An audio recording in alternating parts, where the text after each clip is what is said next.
নমস্কাৰ। প্ৰতিশ্ৰুতি অনুসৰিয়ে পুনৰ আজিৰ অনুষ্ঠান সজাই মই আৰজে নিবি আহি উপস্থিত হলোহি আপোনাৰ কাষত। শ্ৰোতা বন্ধু, আমাৰ সন্ধিয়া বিশেষ এই অনুষ্ঠানত আপোনালোকে শুনি আছে কিশোৰ মঞ্জিৰ উপন্যাস হৃদয় এখন মহাকাব্য। ডিব্ৰুগড় বিশ্ববিদ্যালয়ৰ পটভূমিত ৰচনা কৰা উপন্যাসখনে বিশ্ববিদ্যালয়খনত অধ্যয়ন কৰি অহা প্ৰতিজনকে বাৰু নষ্টালজিক কৰি তুলিছেনে? এবাৰলৈও নিশ্চয়কৈ আপোনালোকৰ চকুৰ আগত এবাৰলৈ হ'লেও ভাহি আহিছে সেই বিশেষ বিশেষ ছবিকেইখন,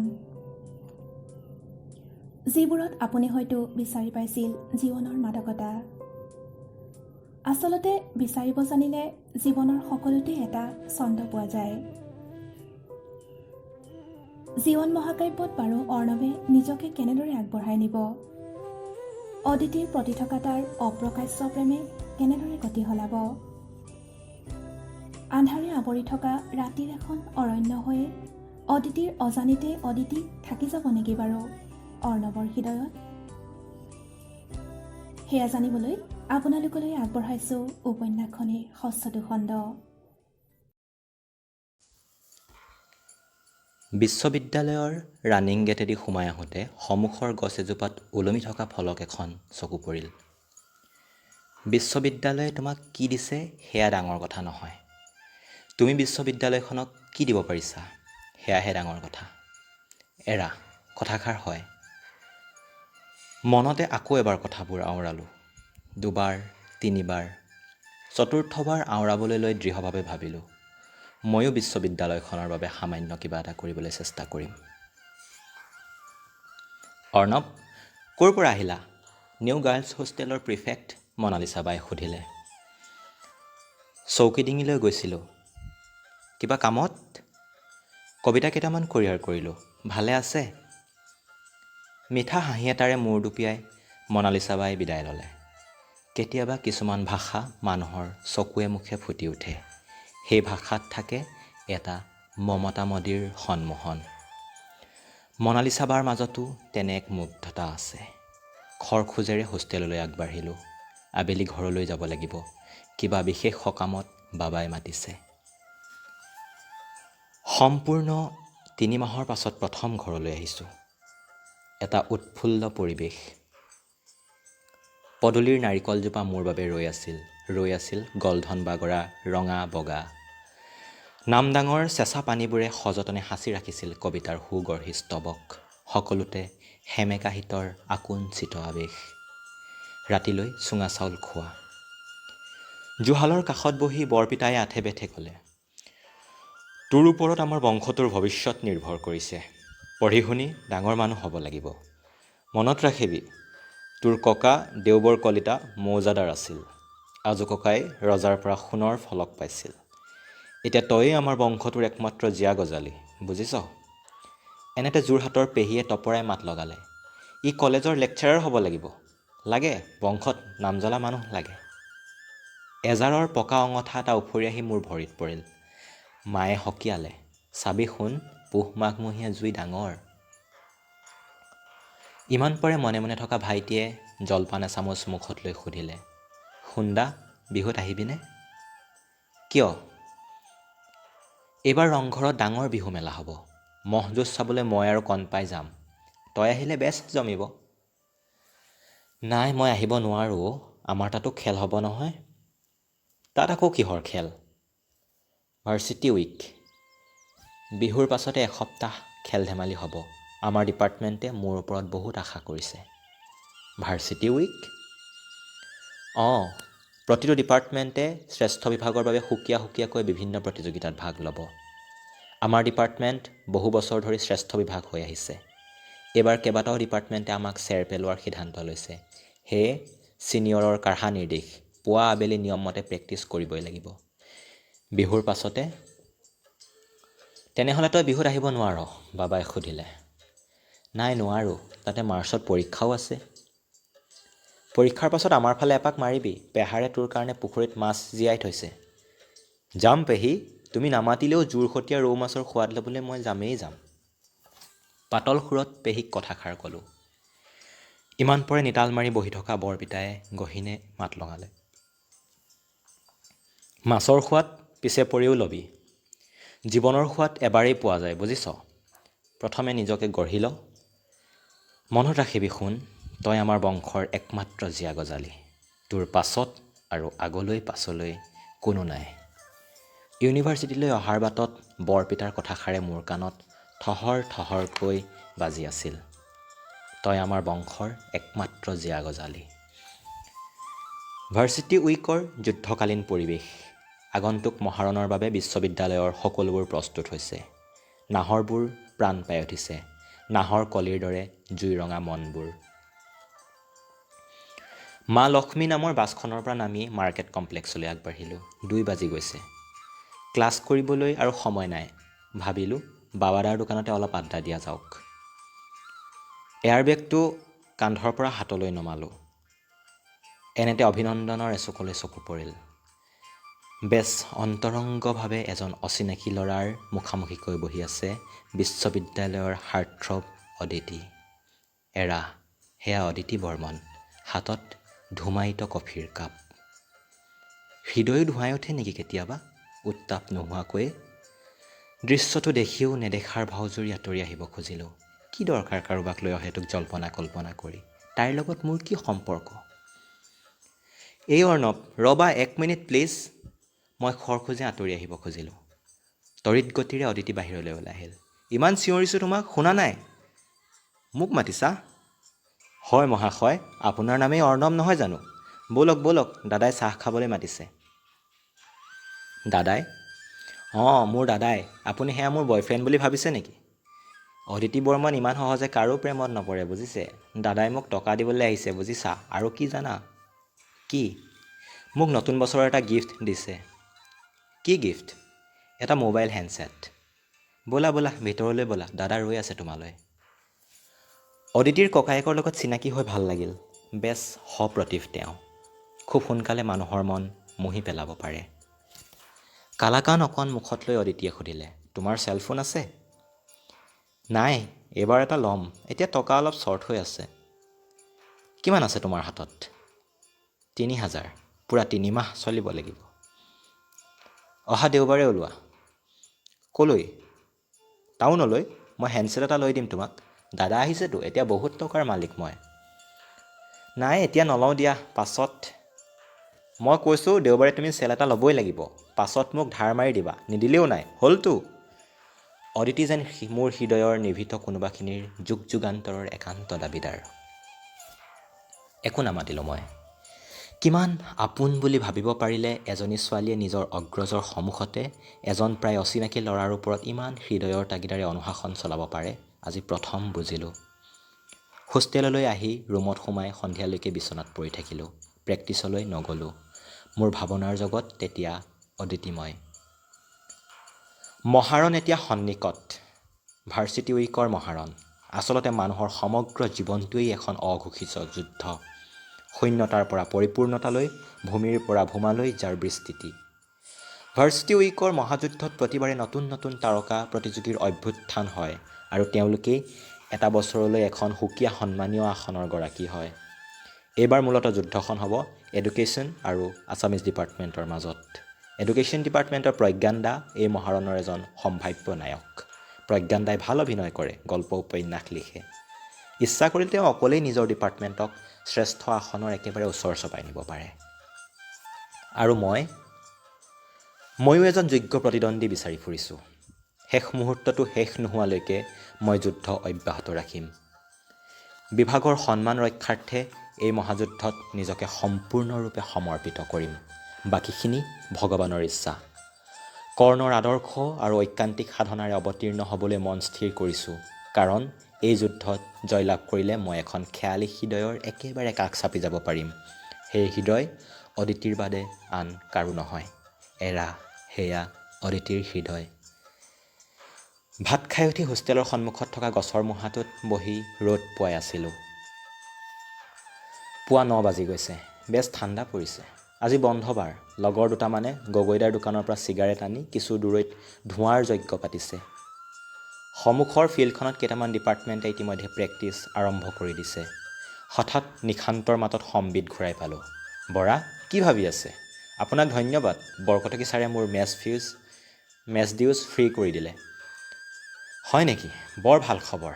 ধন্যবাদ মোক নহয়, ভগৱানক দিয়ক বুজিছে, বিনীতভাৱে নিশান্তক উত্তৰ দিলোঁ। নহয়, আপোনাৰ বাবেই এয়া সম্ভৱ হ'ল বৰা। সেইটো স্বীকাৰ নকৰিলে মোৰ পাপ হ'ব। সেইবোৰ বাদ দিয়ক, আপোনাৰ ভাবী পত্নীৰ কথা কওকচোন। বিষয়টো পাতল কৰিবলৈ এটা নতুন প্ৰসংগ উলিয়ালোঁ। ভাবী পত্নীৰ ভাল। কালি এখন ধুনীয়া গ্ৰিটিংছ কাৰ্ড দিছে। নিশান্তৰ ওঠত এটা মিঠা হাঁহি খেলি গ'ল। আপোনাৰ তেনেহ'লে জয় জয় মই শুনি সুখী হ'লোঁ ভূঞা। আপোনাৰ প্ৰেম যুগমীয়া হওক। পিছে আপুনি কিমান আগবাঢ়িছে? ভাৰ্চিটি উইক পালেহিয়েই নহয়। এইকেইদিনতে কিবা এটা কৰক। অদিতিৰ দৰে ছোৱালী পোৱা মস্কিল, পাছত পস্তাব কিন্তু। হঠাৎ চকলেট ৰঙৰ প্লাষ্টিকৰ চকীখনত উদাসীনভাৱে বহি থকা টেলিফোনটো বাজি উঠিল। অনুপল্লাই ৰিচিভাৰটো তুলি মোক মাতিলে। অৰ্ণৱ, তোৰ ফোন। ৰিচিভাৰটো আলফুলে কাণত লগালোঁ। সিমূৰৰ পৰা এটা পৰিচিত কোমল নাৰী কণ্ঠ ভাহি আহিল। মই অদিতিয়ে কৈছোঁ। ইমান ব্ৰহ্ম পোৱাই যে? এতিয়া ব্ৰহ্ম পোৱা হৈ থকা নাই বুজিছা, ৰদালি পোৱাহে। কবি হৈ কবিতাৰ ভাষা নাজানা তুমি, বুদ্ধু কৰবাৰ। পুৱাই গালি দিছা যে? গালি নিদি কি দিম তোমাক? আজি কি বাৰ মনত আছে? অদিতিৰ ৰহস্যদীপ্ত প্ৰশ্নবাণ। নাই, কি ল'ৰা তুমি? অসমীয়া। তোমাৰ মূৰটো মোৰ ডিঙিৰ ওপৰতে আছে। ভাঙিম তোমাৰ মূৰ, বেছি নকৰিবা। দেওবাৰে তুমি মোক ক'লৈ যাম বুলি কৈছিলা? পাহৰিলোঁ। এতিয়া কিমান চন মনত আছে? 2006 নেকি? কথা বঢ়াই নাথাকিবা। কোৱা, টাউনলৈ যাবানে? আজিয়ে? হয় ডাঙৰীয়া, আজিয়ে দেওবাৰ। তুমি মাতিছা যেতিয়া নগৈ পাৰিনে? ঠিক আছে, ওলাই আহা। 10 বজাত প্ৰিন্সদাৰ দোকান পাবহি লাগিব। 10 বজা মানে 10 বজাই, 10:30 নহয়, বুজিছাতো? তোমাৰ যি আজ্ঞা। Okay bye. ৰিচিভাৰটো থৈ ওপৰলৈ দৌৰ মাৰিলোঁ। পিছফালৰ পৰা নিশান্তৰ সৰহ টিটকাৰি ছিটিকি আহিল। যাওক বৰা, শুভ কামত দেৰি নকৰিব। All the best. থানা চাৰিআলি দুয়ো টেম্পোৰ পৰা নামিলোঁ। ভৰ দুপৰীয়া। অদিতিয়ে ক্ৰীম কালাৰৰ এটা ধুনীয়া ছুৱেটাৰ পিন্ধিছে। পিঠিত দুডাল লিচপিচীয়া বেনী, কান্ধত ৰিজু সোণালী ফিটাৰ এটা লেডিজ বেগ, বহল দুচকুত জৰতাৰ কুঁৱলী। মানুহৰ যথেষ্ট ভিৰ। ডিব্ৰুগড় টাউনখন বেছ আহল বহল। কিছুদূৰ যন্ত্ৰচালিতৰ দৰে অদিতিৰ পদাংক অনুসৰণ কৰিলোঁ। কাৰো মুখত মাত নাই। পৰিৱেশটো সহজ কৰিবলৈকে সুধিলোঁ, ক'লৈ যাম আমি? চুপচাপ মোৰ পিছে পিছে আহি থাকা। জানাইতো মই ইয়াৰ লোকেল। ডিব্ৰুগড় টাউনৰ নাৰী নক্ষত্ৰ মোৰ নখ দৰ্পণত, বুজিছা? সময় সাপেক্ষ টিপ্পনী এটা মাৰি তাই ৰাস্তাৰ সিফালৰ ৰিক্সাৱালা এজনক মাতিলে। ভাইটি, এফালে আহা। ভাইটি? অপৰিচিত ৰিক্সা চলোৱা ল'ৰা এজনক এই হৃদয়তম সম্বোধন জীৱনত প্ৰথম শুনিলোঁ। দুয়ো ৰিক্সাত উঠিলোঁ। অদিতিয়ে ল'ৰাজনক ক'লে, নিউ মাৰ্কেটলৈ ব'লা। ৰিক্সাৰ জোকাৰণিত মোৰ গাত ঠেকা খালে অদিতিৰ কোমল লাৱণ্যময় বাহু। অপাংগ দৃষ্টিৰে তাইলৈ চাই ৰলোঁ। ঈষৎ গুলপীয়া গালত আবেলিৰ মদিৰ ৰহন। চেম্পু কৰা ফিৰফিৰীয়া চুলিৰ পৰা ভাহি আহিছে অনাবিল মিঠা ঘ্ৰাণ। লাহি আঙুলিবোৰত জীয়া পাখিৰ স্বচ্ছতা। মই যেন পৃথিৱীৰ পৰা হাজাৰ মাইল উচ্চতাত অৱতৰণ কৰিছোঁ। চুই চাইছোঁ আকাশৰ স্নেহস্নিগ্ধ নীল ৰাশি। অদিতিৰ মসৃণ গলধন আৰু ৰিক্সাৰ দাঁতিৰ বাঁহৰ ফ্ৰেমটোৰ মাজেদি চকুত পৰিল দোকান বজাৰ, প্ৰধান ডাকঘৰ, ফুটপাথৰ পদযাত্ৰী, ব্যস্ত চানাচুৰৱালা, চিনেমাৰ পোষ্টাৰ, জালৰ মোনাত বন্দী আপেলৰ সৰু সৰু পাহাৰ, নগৰৰ চলমান জীৱন। এইবাৰ অদিতি ল'ৰাজনৰ লগত কথা পতাত লাগিল। নীৰৱে শুনি গ'লোঁ। ভাইটি, তোমাৰ ঘৰ ক'ত? লখিমপুৰত। নাম? বিজিত দাস। ইয়াত কেতিয়াৰ পৰা আছা? আজি 3 বছৰ হ'ল। সৰুতেই দেউতা ঢুকাল। ঘৰত আৰু কোন আছে? অদিতিৰ মমতা উঠলি উঠিল। মা আৰু 2টা ভাইটি আছে। ভাইটি 2টাই পঢ়িছেনে? এটা 8ত, এটা এবাৰ মেট্ৰিক দিব। বাইদেউ, আপোনাক কথা এটা কওঁ। কোৱা। মোৰো আপোনাৰ নিচিনা বা এজনী আছিল। বিয়া দিছিলোঁ। যৌতুকৰ বাবে কাজিয়া কৰি ভিনদেউৰ ঘৰত পেট্ৰল ঢালি জ্বলাই দিলে। আমি বহুত দুখীয়া বাইদেউ। বা ঢুকোৱাৰ 4 বছৰৰ পাছত আজি আপুনি প্ৰথম ভাইটি বুলি মাতিলে। আমাক সকলোৱে ৰিক্সা বুলিহে মাতে। আপোনাক মোৰ নিজৰ বাৰ দৰে লাগি গ'ল। ল'ৰাজনে ডিঙিৰ গামোচাখনেৰে চকুপানীখিনি মচি ল'লে। অদিতিৰ দুগালেদি দুধাৰি লোটক বৈ আহিল। নিজকে যথাসম্ভৱ চম্ভালি তাই ক'লে, মন বেয়া নকৰিবা বিজিত, ঈশ্বৰৰ ওপৰত সদায় বিশ্বাস ৰাখিবা, চব ঠিক হৈ যাব। এখন বুক ষ্টলৰ সন্মুখত ৰিক্সাখন ৰ'ল। অদিতিয়ে বিজিতৰ হাতত 50 টকীয়া নোট এখন তুলি দিলে। সি লগে লগে আপত্তি কৰিলে, ভাড়া 10 টকাহে বাইদেউ, আৰু আপোনাৰ পৰা মই এটকাও নলওঁ, আপুনি মোৰ বাৰ নিচিনা। বাৰ নিচিনা নহয়, মই তোমাৰ বা, আৰু এয়াতো ভাড়া নহয়, এয়া বায়েকে ভায়েকক দিয়া সামান্য মৰমৰ চিন। মোৰ নামত কিবা এটা খাই ল'বা, আৰু তোমাৰ ভাইটি দুটাক পঢ়াই শুনাই মানুহ কৰিবা, বুজিছা? বুজনিৰ সুৰত কথাকেইটা কৈ অদিতিয়ে নোটখন বিজিতৰ চোলাৰ জেপত গুজি দিলে। অপহ্ৰিয়মান ৰিক্সাখনলৈ পৃথিৱীৰ সমস্ত কৰুণতাৰে চুই থকা অদিতিৰ প্ৰতিচ্ছবিয়ে মোক এটা নতুন উপলব্ধি দিলে। মানুহৰ হৃদয় এখন মহাকাব্য। জীৱন পথৰ অলেখ খলাবমা স্বপ্ন নিৰাশাৰ ভিৰৰ মাজত কেতিয়াবা হঠাৎ এনে নয়নাভিৰাম মানৱীয় দৃশ্য মূৰ্তমান হৈ উঠে। তেতিয়া পৃথিৱী হৈ পৰে স্বৰ্গীয় গৰিমাৰে দীপ্ত। মুহূৰ্ততে ঠিক বিজুলীৰ পাছৰ গাজনিৰ দৰে অদিতিৰ মুগ্ধ চকুহালত চকু থৈ কিবা এটা দৈহিক ক্ৰিয়াৰ বলত কৈ পেলালোঁ, অদিতি, মই তোমাক বিচাৰিছোঁ অদিতি। হয় নেকি? মই কিন্তু কাকো ভাল পাব নোৱাৰোঁ দেই, জানাইতো, ইউনিভাৰ্চিটিত প্ৰেম কৰা আৰু ভাড়াঘৰত নাৰিকল গছ ৰোৱা একেই কথা। অনুচ্চ স্বৰত হাঁহি দিলে তাই, পৰিচিত হাঁহি। মই চিৰিয়াছলি কৈছোঁ। ময়ো চিৰিয়াছলি কৈছোঁ মিষ্টাৰ অৰ্ণৱ বৰা, বাদ দিয়া সেইবোৰ। আমাৰ মাজত প্ৰেম হ'লে তোমাৰ কবিতা আলু পিঁয়াজ হ'ব। ব'লা ব'লা, কিতাপ দুখনমান কিনো। বহু সময় গাজি গুমৰি থকাৰ পাছতো বৰষুণ নিদিয়া বতৰৰ দৰে মনটো বিমৰ্ষ হৈ পৰিল। ভৰিৰ তলৰ মাটিবোৰ যেন ক'ৰবালৈ আঁতৰি গৈছে আৰু মই উপঙি আছোঁ শূন্যতাত, অনন্ত শূন্যতাত। তাইৰ পিছে পিছে যন্ত্ৰবৎ ষ্টলৰ ভিতৰলৈ সোমাই গ'লোঁ। সুদৃশ্য এটি গ্ৰন্থ বিপণী, চৌপাশে কিতাপৰ মুগ্ধ আবেষ্টনী। গ্ৰন্থৰ পবিত্ৰ সুবাসে আত্মাৰ নিৰলা চুমি যায়। অদিতি তাইৰ পচন্দৰ উপন্যাস বিচৰাত লাগিল। মোৰ একোতে মন নবহিল। হৃদয় আকাশত তেতিয়া কেৱল অদিতি নামৰ বৰ্ণময় চিলাখনৰ অগাধ উৰণ আৰু শূন্যতাৰ উন্মিলন। কি ভাবি আছা? কিতাপ চোৱা আকৌ। উপন্যাস এখন হাতত লৈ তাই পৰিৱেশটো সহজ কৰাৰ সুৰত ক'লে। তুমি চাইছা নহয়, হ'ব দিয়া। হয় নেকি? কি ভাবি আছা? একো নাই ভবা। তেন্তে শিল পৰা কপৌ হৈ গ'লা যে? কেতিয়াবা নীৰৱতাই মানুহৰ শ্ৰেষ্ঠ ভাষা। কিন্তু মোৰ লগত থাকিলে অনবৰতে বক বক কৰি থাকিব লাগিব দেই, দেখিছাই নহয় মই কিমান উৎপতীয়া। ঈষৎ হাঁহিৰে তাই মোলৈ চালে। তাৰ পাছত কিতাপ কেইখনমান কিনি তাৰে এখনৰ ভিতৰত ব্যস্তভাৱে কিবা কিবি দুটামান লাইন লিখিলে। এইবাৰ কিতাপখন মোৰ হাতত দি ক'লে, wish you a very happy new year 2006। Thanks, same to you. আৰু এইখন লোৱা। এখন গাঢ় ৰঙা ৰঙৰ ব্যক্তিগত ডায়েৰী এইবাৰ অদিতিয়ে মোৰ হাতত তুলি দিলে। ৰীতা চৌধুৰীৰ পপীয়া তৰাৰ সাধুখন কিনি ভিতৰৰ খালী পৃষ্ঠাটোত লিখিলোঁ, জীৱনতকৈ ধুনীয়া কবিতা আৰু নাই পৃথিৱীত। নৱবৰ্ষৰ শুভকামনাৰে তোমাৰ অৰ্ণৱ। কিতাপখন তাইৰ হাতত তুলি দিওঁতে হৃদয়ৰ কোনোবাখিনিত তীব্ৰ ব্যাখ্যাহীন কম্পনাংক অনুভৱ কৰিলোঁ। হৃদয়ৰ গভীৰত উদ্ৰেক হোৱা এই কম্পনাংক জুখিবলৈ পৃথিৱীত আজিলৈকে কোনো বৈজ্ঞানিক সঁজুলি আৱিষ্কৃত হোৱা নাই। বুক ষ্টলৰ পৰা ওলাই আহি আকৌ এখন ৰিক্সাত উঠিলোঁ। জানুৱাৰী মাহৰ গোমা বতৰ। ৰিক্সাৰ নিয়মিত ছন্দোবদ্ধ কেৰেক কেৰেক মাত। জনসমাগম, প্ৰাণৱন্ত এখন নগৰ। ৰিক্সা চালকজনৰ অসাৱধানবশতঃ হঠাৎ ৰিক্সাখন এটা গাঁতত পৰিল। প্ৰচণ্ড এটা জোকাৰণিত অদিতি সন্মুখলৈ হাউলি গ'ল। স্বয়ংক্ৰিয়ভাৱে মোৰ সোঁহাতখনে তাইৰ দুবাহু বন্দী কৰি পেলালে। অহ গড বুলি তাই দীঘলকৈ এটা উশাহ ল'লে। কিছুমান অনাহুত স্পৰ্শই মানুহক ইন্দ্ৰিয়াতীত পুলক আৰু অবিস্মৰণীয় জীৱন সুধা প্ৰদান কৰে। এতিয়াই দাঁত মুখ ভাগি গ'লহেঁতেন, অনুযোগৰ সুৰত ক'লে অদিতিয়ে। নাভাগে, মই আছোঁ নহয়। হয় নেকি? তুমি জানো সদায় থাকিবা মোৰ লগত? ডিঙিৰ পৰা মিহি সোণালী চেইনডাল ওঠৰ মাজত লগাই তাই সুধিলে। অলপ পাছত চেইনডাল লিৰিকি বিদাৰি চকুৰ ওপৰত, নাক আৰু কপালৰ মাজৰ সন্ধিলৈ টানি ল'লে। তোমাৰ লগত থকাৰ কথা কৈছা?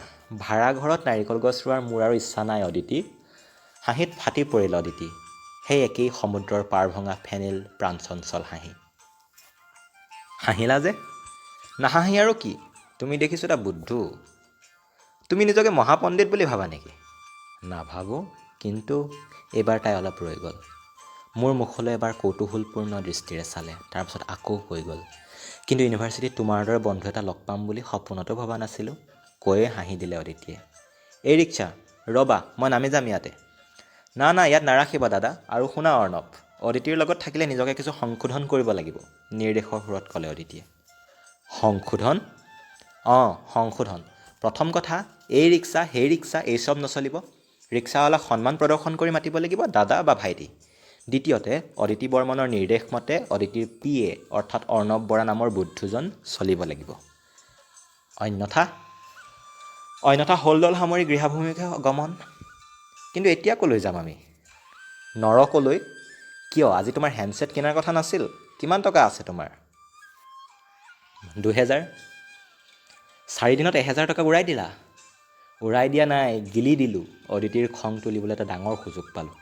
গিলি দিলা? তাৰমানে তুমি ড্ৰিংকছ কৰা?